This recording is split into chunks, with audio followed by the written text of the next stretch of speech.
proposed budget. And before I do, if Dr. Dawson, if people have comments that they'd like, do you want them to wait till after your presentation, or would you like people to put it in the Q&A or chat? It might be helpful just to let everyone know how we'd like to proceed with this. Absolutely. I will share that. Excuse me a second. Under attendees, Michael Ruderman is listed. So we need to make him part of the panel. Mm-hmm. Thank you. Oh, Perfect.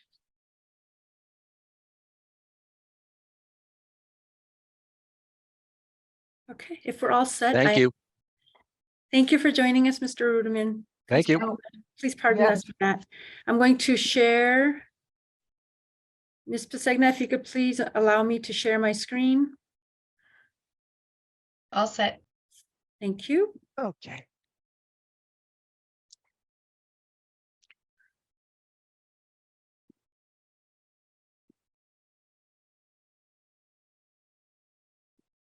Is everyone able to see my presentation? Mhm. yes. Perfect. Okay. Thank you. Good evening, and thank you for joining our public budget hearing of the fiscal year 2024 budget recommendation for Minuteman Regional Vocational Technical School District. I am Dr. Dawson, Superintendent of Minuteman. As a reminder, this presentation is for our public community, and therefore the school committee members will not be participating at this time. Instead, the committee will be holding a meeting at the conclusion of this hearing to discuss and vote on the recommended FY24 budget.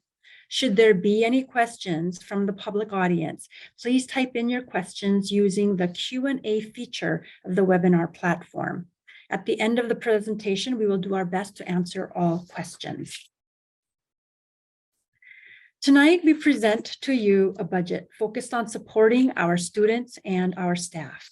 The budget supports our purpose of ensuring our students have highly qualified professionals and that our staff are equipped to provide relevant and rigorous learning opportunities with the most up-to-date technologies and curriculum. This budget supports the academic, social, emotional, and mental health needs of our students so they can develop into their best selves. Our budget reflects our values and our priorities, which are our students and our staff. Our budget is grounded in improving teaching and learning for all our students. These are our school-wide goals for this year. To support us in accomplishing these goals, Minuteman's FY24 operating and capital budget request overall is up only 4.5% compared to our FY23 budget request. Our district budget objectives follow along with our school priorities and goals. The top three objectives are the safety of our students and staff, the quality of education, and the professional development of our staff. Additional objectives include increasing access to what Minuteman has to offer by expanding the enrollment capacity of our facilities, capitalizing on the potential use and expansion of the athletic fields for the benefit of our students and communities, thus also increasing revenue potential. And lastly, successfully closing out the MSBA school building project. Some of the major drivers in the FY24 budget include our contract negotiations with our teachers, the need for 3 new full-time teachers due to increased enrollment and the academic needs of our students, Minuteman's participation in a health trust with 4 other regional vocational schools. They have not set their final rates for FY24, but they do recommend that all schools within the trust carry a 10% increase at this point in our budgeting. And the impact of inflation on the prices of supplies and materials needed, mainly for our CTE instruction required to meet industry standards. Additional drivers are the increase in costs for transportation and building utilities, such as heating, etc., due to inflation, The increase of the OPEB contribution based on the recommendation of the OPEB study committee, and we'll talk about that a little bit further later on, and the continued funding of our capital stabilization fund, which will support some of the strategies for increasing our enrollment capacity. Just to break out the FY24 budget a bit more, Minuteman's operating expenses are up about 6.18%, and Minuteman's operating capital, which includes our ESCO lease payment, an energy saving project started prior to the new building, athletic field lighting debt, and capital stabilization funding, is fairly consistent at 0.21%. The last year of the ESCO lease payment is FY25. Minuteman's capital building project debt, our MSBA, is slightly lower in FY24 than in FY23. And this is important to break out, as 7 of our 9 member towns voted a debt exclusion on the school building project. A major factor impacting the operating budget is our enrollment. With the plans for the new school building came the plans for increasing in-district student enrollment. As noted here, we are successfully meeting that objective. Enrollment from our member towns are increasing as the enrollment from the non-member towns are matriculating out with each graduating class. As enrollment shifts, Minuteman's out-of-district revenue is decreasing both from tuition and capital fee, which is set by the state. And as a result, member towns are responsible for more of the cost and soon all the cost associated with operating and capital budget throughout their assessments. Here we will show the comparison of changes in enrollment to the changes in revenue. The purple line across the top is our school designed enrollment of 628 at 85% capacity. The tricolored bar graph includes the total member and non-member enrollment compared to the 85% school capacity indicated by the purple line. And as the graph shows, we are over the 85% capacity. Here, the yellow line represents the non-member tuition, and the light blue line represents the capital fee revenue available to reduce the member assessments. And as you can see, these are trending in the opposite direction of increasing member enrollment. Here we show the percent change in 4-year rolling average of enrollment, blue column, with the percent change in assessment, the red column, for all our member towns. For most of our member towns, these correspond and track together closely as spelled out in our regional agreement. It is important to note that our 4-year rolling average will eventually even out over the next few years as enrollment becomes more typical of our incoming freshman classes of member town students. So as presented, it is the shifts in enrollment that are increasing the assessments for each member town. The increase is paying for more of your students, our students, to have access to a choice in the type and quality of career technical education that our parents can provide for our students. With that said, where are we now for next year? The enrollment trends are continuing and going strong. The class of 2027, our current 8th graders, their applications are coming in, and we are up to 369 applicants, with 301 from our member towns and 68 from non-member towns. We have a little less than a month to go in the application season, with a cap of approximately 189 students for the incoming freshman class. So if there are any families and students still interested in applying, please do so quickly. The increase in enrollment is requiring 3 additional full-time teachers. But being cautious of our budget and assessments impact on our member towns, Minuteman is not requesting funding for all the positions we need to provide the level of standard of service that will meet our expectations. There's still quite a bit of need for Minuteman. However, we will have to figure out how to cover these needs from within, even if it will cause a strain on our existing staff. And our staff are great at doing everything we can to make sure that our needs are being met, even though that means working extra.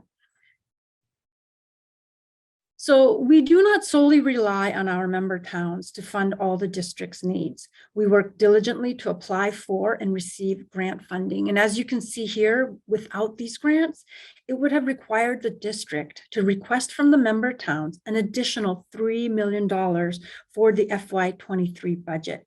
In essence, the grant funding saved the member towns over 10% this current year.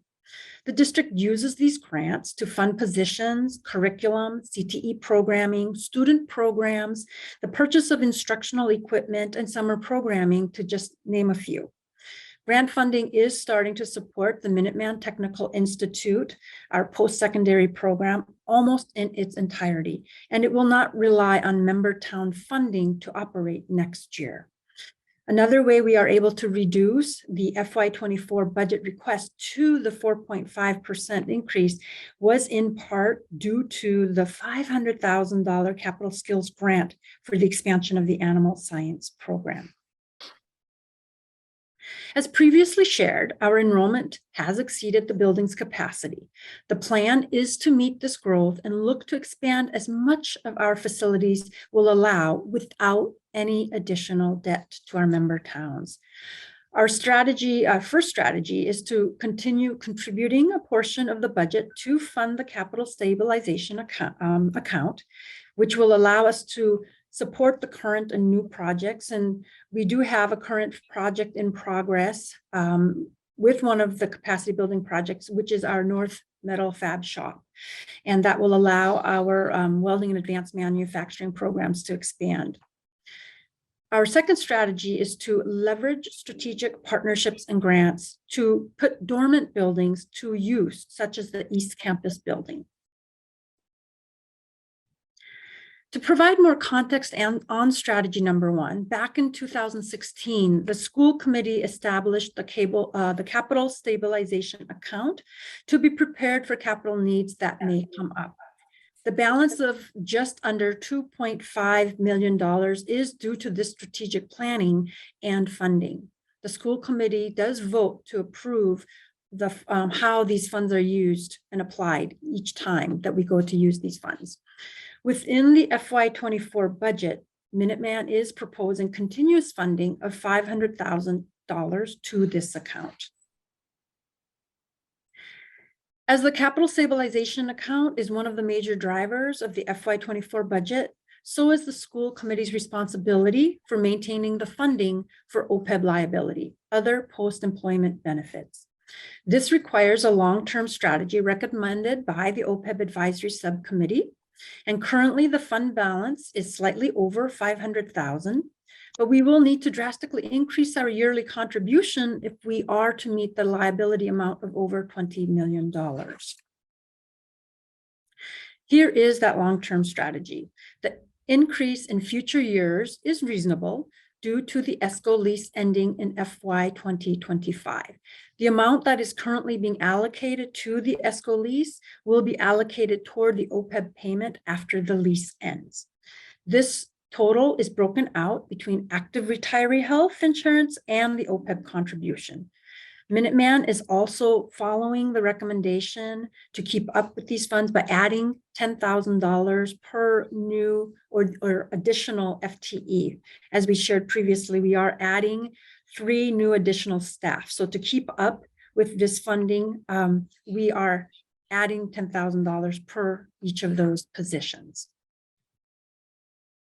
As we start to bring the budget presentation to a close, this is a summary of our operating and capital budget and the breakouts, with the total operating and capital budget request increase of only 4.5%.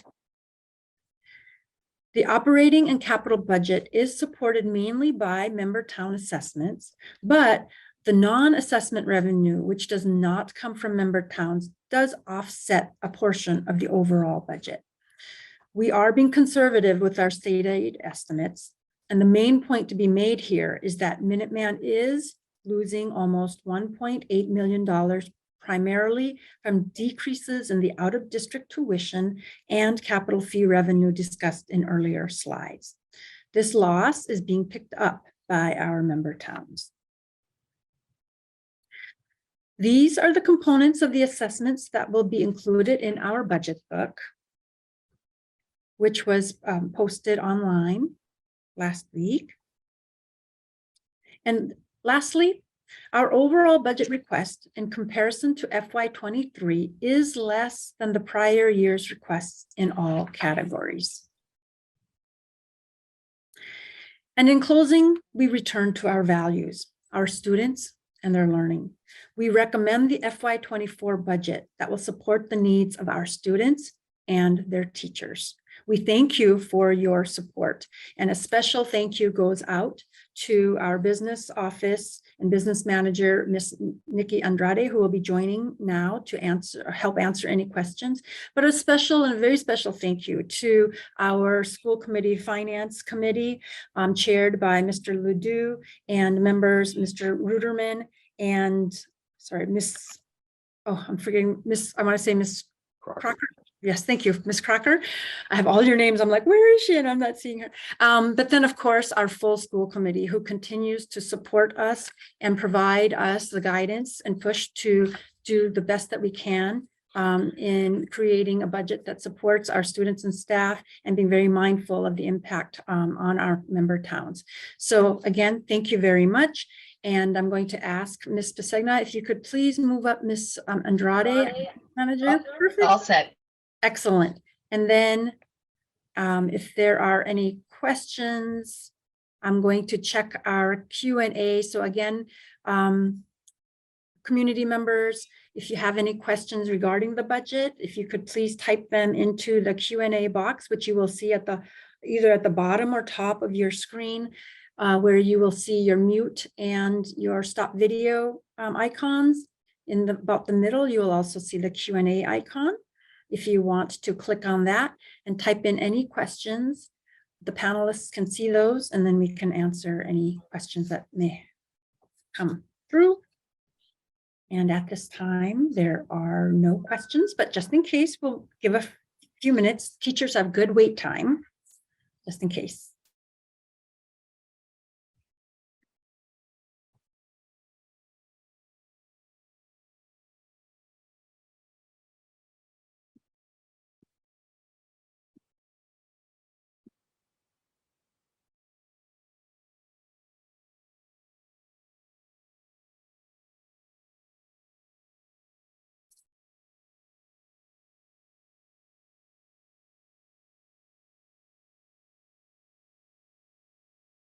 And I'm going to stop sharing my screen so I can see.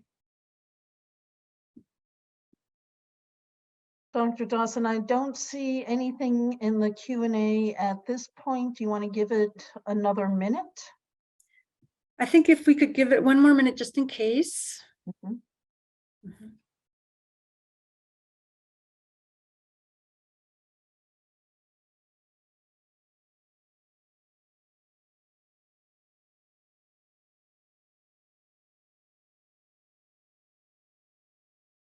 It's only during these times that 60 seconds seems to like take forever.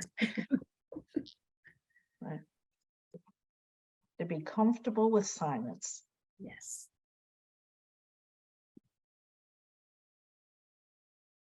And I do want to thank our staff members who did attend. So I really appreciate their support.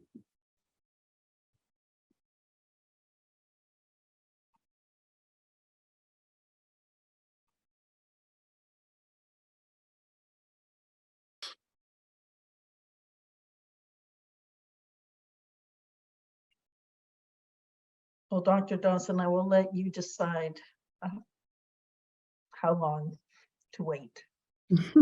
And we do encourage comments from the public. Yes, we do.